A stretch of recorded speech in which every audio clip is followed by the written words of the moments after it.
Olá, senhores, sejam bem-vindos a mais uma aula. Física na Rede no Ar, professor Marcelo Martins. E para esta aula de hoje, nós iremos fazer uma abordagem sobre os fenômenos elétricos, gente. Então fica ligado para poder você compreender cada detalhe que será apresentado ao longo da aula de hoje.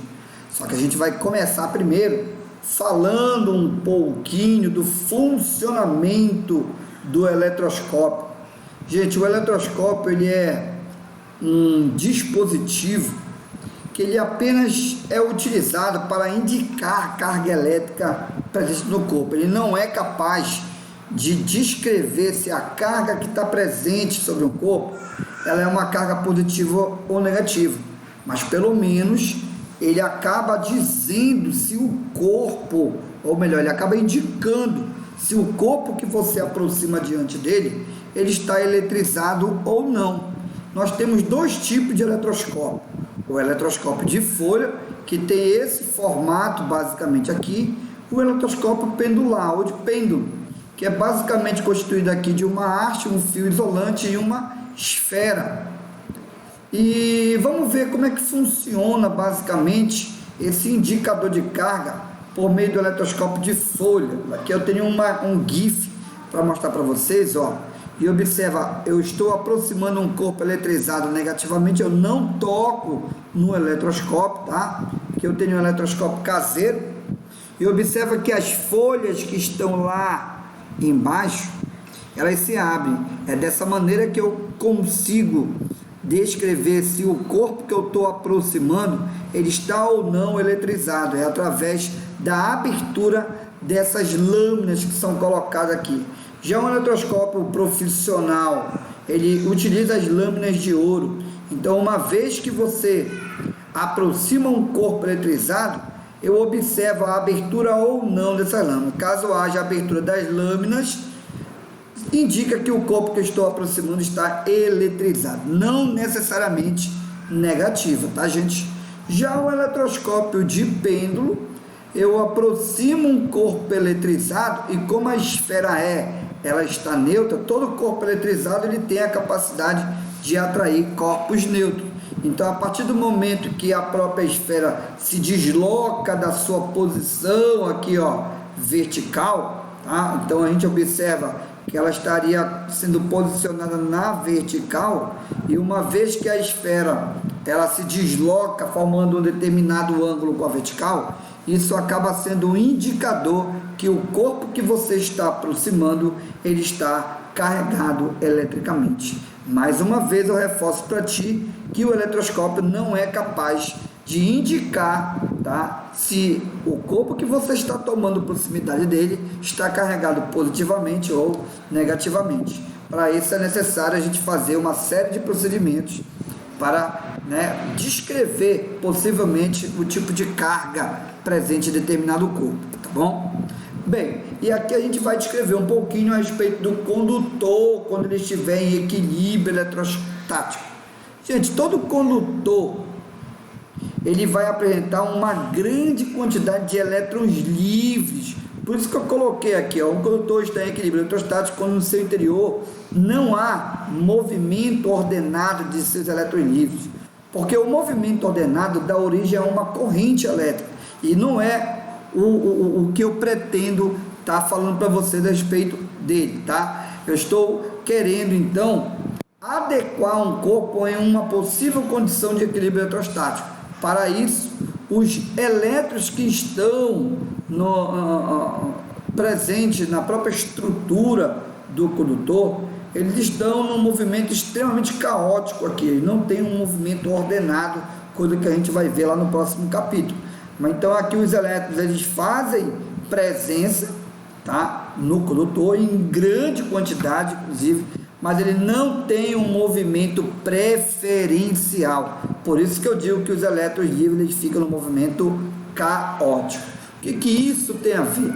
É que a gente é capaz de descrever, por exemplo, algumas propriedades do condutor quando ele estiver apresentando essa condição, tá bom? O primeiro caso que eu vou mostrar para vocês é o seguinte: quando eu tiver um condutor em equilíbrio eletrostático, onde quer que eu venha medir o seu potencial elétrico, seja na superfície ou no interior, não haverá diferença de potencial.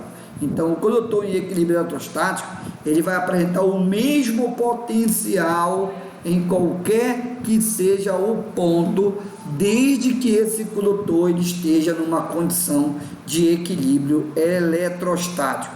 Daqui a pouco eu descrevo para ti o que acontece que um condutor em equilíbrio eletrostático também, tá? Já o potencial para um condutor, quando você o aterra, ele acaba sendo nulo. Então, a condição adotada daqui para frente é: todo condutor que estiver aterrado, ele vai se tornar um corpo neutro. E o fato dele estar neutro, isso então nos permite adotar que o seu potencial ele é nulo, ele é igual a zero, tá bom, gente? Bem, e aqui a gente passa a abordar a chamada rigidez agora dielétrica. Mas primeira pergunta que surge: o que é um dielétrico? Já que a gente vai falar de rigidez dielétrica. Gente, o dielétrico ele é um isolante elétrico. Todo material isolante elétrico é considerado um dielétrico. Mas e a rigidez dielétrica? O que é? O que é? Então, o que vai causar? O que é esse troço aí, gente? A rigidez dielétrica, ela é o menor valor que um determinado isolante pode estar sujeito antes dele se tornar um condutor. Marcelo, tu está dizendo que um isolante vai se tornar condutor?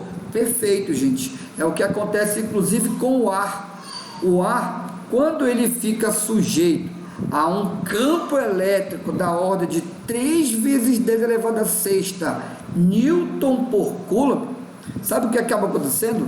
Há um rompimento das suas ligações, e isso então produz a ionização do ar. O ar então passa a apresentar, ele passa a ter portadores de carga, são íons positivos e negativos. Então, quando o campo ultrapassa esse valor limite suportado pelo ar, que é de 3 vezes 10 elevado a sexta, o campo ultrapassou esse limite, a gente diz então que houve a quebra da rigidez dielétrica do material. Então, todo material ele tem um valor limite para ele ser considerado um isolante elétrico. Então, quer dizer que não existe um isolante elétrico perfeito? Correto, gente. Não há isolante elétrico perfeito.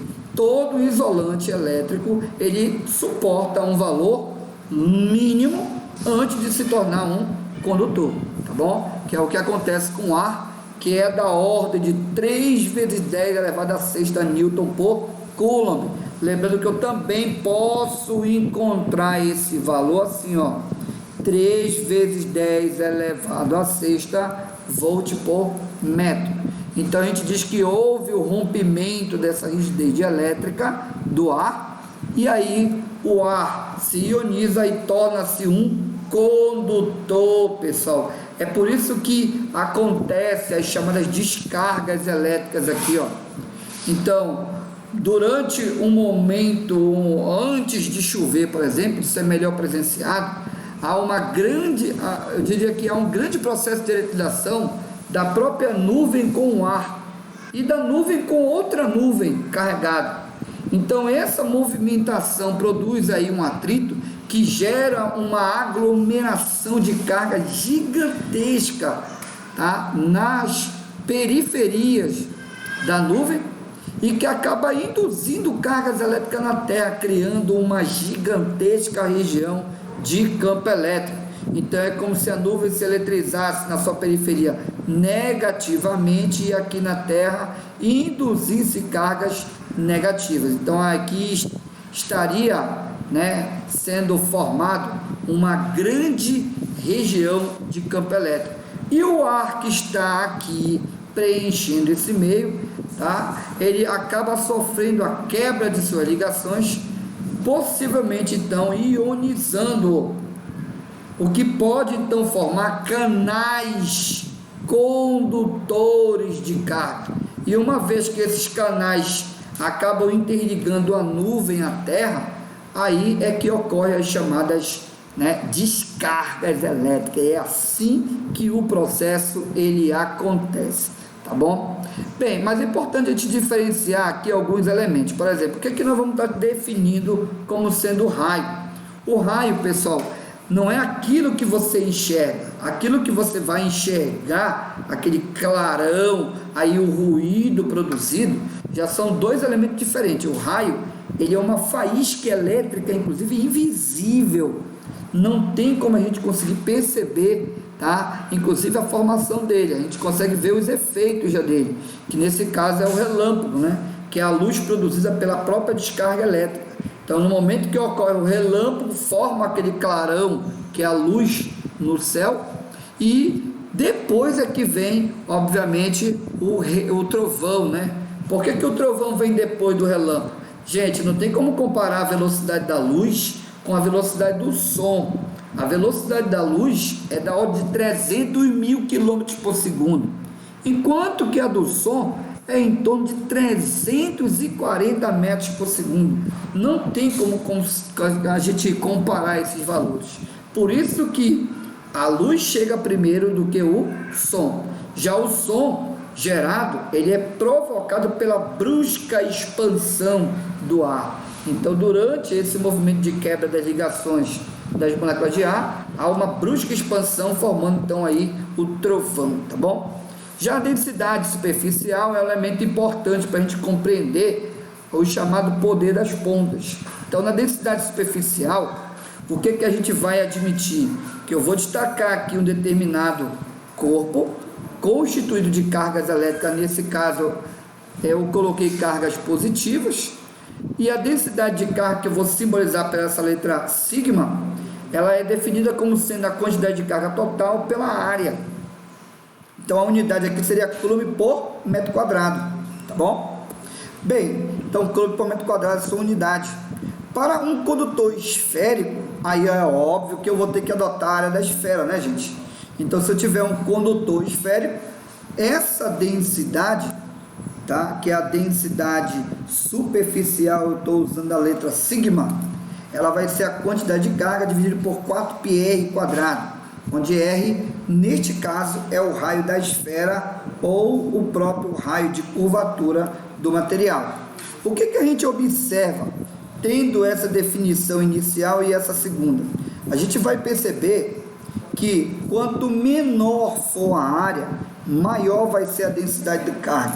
Maior sendo densidade de carga significa dizer que eu tenho uma concentração de carga maior, né? E, consequentemente, se eu tenho uma área muito pequena, isso significa dizer que o raio de curvatura também é muito pequeno. E quanto menor ele for, obviamente maior tende a ser essa densidade de carga. E a densidade de carga está diretamente relacionado com o acúmulo de cargas, conforme está sendo colocada nesse exemplo. Então, neste material aqui, ó, observa que nós temos uma concentração de cargas um pouquinho maior na região B do que na região A. Então, a densidade de carga na região A é menor do que a densidade de carga na região B. E isso, obviamente, é uma consequência do acúmulo de carga, principalmente em materiais condutores, só que é mais possível de ser verificado. Uma aglomeração de carga um pouquinho maior nas regiões pontiagudas. E esse fenômeno é o que nós chamamos de poder das pontas, tá? Então, o poder das pontas, ele nada mais é do que o fenômeno elétrico devido ao acúmulo de carga em regiões pontiagudas. E nós temos aqui algumas aplicações, ó. Por isso que a descarga elétrica, ela bateu lá no dedo do Cristo Redentor, ou lá na ponta da torre aqui, ó. Observa que, então, geralmente nessas regiões, nós temos regiões pontiagudas, onde há um maior acúmulo de carga. Aqui eu peguei uma aplicação também, utilizada principalmente em grandes edificações, que são os para-raios. Os para-raios, então, são constituídos de hastes metálicas, que tem na sua periferia regiões pontiagudas. Então ele vai permitir acumular cargas lá na sua extremidade. E quando uma nuvem eletrizada se aproximar e possivelmente gerar uma descarga elétrica, há uma grande, mas muito alta probabilidade de atingir tá, o para-raio do que qualquer outra região. Então, significa dizer que ao momento que a carga atinge, né, essa região, formando então por meio dos canais ionizados, como a gente falou há pouco, vai gerar aqui um cone de proteção sobre aquela região. Então, quer dizer que o que estiver próximo dessa edificação, né, com altura menor, dentro desse cone de proteção vai estar seguro. Perfeito, gente, tá? Também chama a atenção de vocês ao andarem nas praias desertas, né, e no momento de chuva não use aqueles guarda-chuva com pontas metálicas, tá? Que caso haja uma descarga elétrica, a região mais pontiaguda seria a ponta desse guarda-chuva. Então, não aí me responsabilizaria por essa situação de uma descarga elétrica aí sobre você. Então, fica aí o alerta aos senhores, tá bom? E aqui, gente, ó, tem duas experiências que eu quero comentar contigo. A primeira é a experiência de Coulomb, que ele utilizando uma esfera metálica e oca, tá? O que ele vai basicamente fazer? Ele vai eletrizar essa esfera metálica, e ao eletrizar a esfera metálica e por meio dessa haste aqui, ele vai levar lá no eletroscópio de pêndulo para poder verificar a existência de carga. Mas o que é interessante aqui é que quando ele faz o toque na parte interna da esfera que já está eletrizada, ele nota que ao aproximar do eletroscópio não há um indicativo de carga. Porém, quando ele faz o toque pela superfície externa, aí olha o que ele percebe, ele há então aqui a consequência da esfera, tá? Dessa haste ter sido eletrizada. Então, enquanto que no interior não há a verificação de carga na parte externa, por ela já estar eletrizada, há uma verificação. Então, uma primeira conclusão que ele toma é que esferas metálicas no formato, né, esférico, obviamente, né? Então aqui nós temos uma esfera e com esse formato, quando ele se encontra eletrizado, não há verificação de carga no seu interior. Mas o Faraday ele vai repetir essa experiência usando uma outra geometria e ao invés de utilizar uma esfera, né, ele vai utilizar uma manga cônica aqui, ó, com uma tela. E ele vai usar os eletroscópios aqui, tanto na parte externa quanto na parte interna. Ele vai perceber que ao eletrizar essa carcaça metálica, observa, ele se manteve paralelo, o que indica que não há carga no meio interno. Mas observa como houve aqui o afastamento das plaquinhas. Isso aqui é um indicador de carga, como a gente viu lá no início da aula, tá? Então é percebido que mesmo eu tendo material no formato cônico e telado, não há verificação de carga na parte interna, mesmo ele estando eletrizado, e sim apenas no lado externo, tá bom? Isso vai permitir e fomentar também que esse estudioso Michael Faraday, ele consiga projetar uma gaiola, né, um pouquinho maior, que caiba obviamente ele dentro, onde ele vai ser a experiência. E quando ele projeta essa gaiola, por meio, né, de uma grande quantidade de carga, ele eletriza a gaiola, onde ele fica no seu interior sem sofrer nenhum dano. E aí eu quero mostrar para vocês uma atividade mostrada por ele aqui, ó, onde constitui, que hoje simboliza o seu nome, chamado de gaiola de Faraday, tá? E vai mostrar basicamente como é que funciona. Aqui a gente já tem uma gaiola montada, uma bobina de Tesla, que vai disparar carga para tudo quanto é lado, uma vez que ela estiver, né, eletrizada. Então observe aí o que acontece. Esse rapaz então está dentro da gaiola de Faraday, ou de uma gaiola metálica, ligou a bobina de tela, vai aumentar a intensidade de carga sobre ela, e observa que as cargas tendem a procurar as pontas, tá? E a carga, ao atingir a gaiola, o rapaz que está no seu interior, nada sofre. Então aí nós temos uma experiência, né, da aplicação da gaiola de Faraday. Então o que isso aqui, pessoal, quer dizer? Que todo material condutor, mesmo que você distribua a carga no seu interior, as cargas não ficam lá no interior, as cargas sempre tendem a ir para o lado externo. O que isso significa dizer? Que no interior o campo elétrico ele acaba sendo zero, porque dentro não tem carga, só tem carga fora. Então o campo elétrico ele começa a ter efeito, tá, da superfície do condutor para frente, ou seja, para o lado externo, sendo que para o lado interno a pessoa estaria, né, protegida, como mostrado na imagem e como mostrado no vídeo que a gente acabou de ver. Então vamos testar o que a gente acabou de aprender nessa aula de hoje, gente. Ó, pegando aqui o primeiro exercício, diz assim, ó: um condutor eletrizado está em equilíbrio eletrostático. Pode-se afirmar que, letra A, o campo elétrico e o potencial interno são nulos?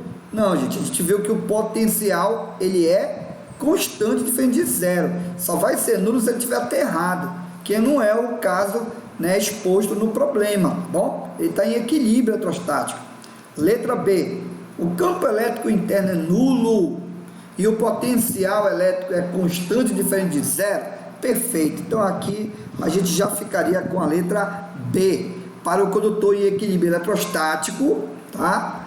Se não houver, ou seja, corrente elétrica por meio dele, a gente então admite que o potencial elétrico ele é constante, assim como o campo elétrico no interior é zero. É o que vai permitir, inclusive, o entendimento de uma pessoa não tomar choque, mesmo ela estando dentro de uma carcaça metálica, tá bom? Bem, questão número 2 diz assim, ó: a figura mostra o corte longitudinal de um objeto metálico. Então, se ele é metálico, significa dizer que ele é um condutor. E ele está oco, eletricamente carregado. Em qual das regiões assinaladas há uma maior concentração de carga? Poder das pontas.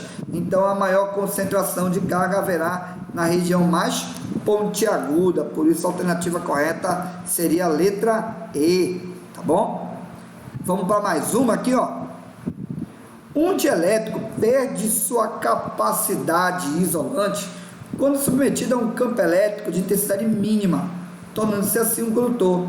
Esse fenômeno é denominado de quê, gente? Vimos há pouco que esse fenômeno é denominado de rigidez dielétrica, quando ele deixa de ser isolante e passa a ser condutor. E a última questão de hoje diz assim: pessoas que viajam de carro durante uma tempestade estão protegidas da ação de raio. Por quê? Bem, gente, primeiro que o carro aí, ele constitui uma lataria, né, metálica, né, a carcaça do carro é metálica. Então ele diz assim, letra A água da chuva conduz o excesso de carga da lataria para a terra. B, as cargas elétricas se distribuem na superfície externa do carro, anulando o campo em seu interior.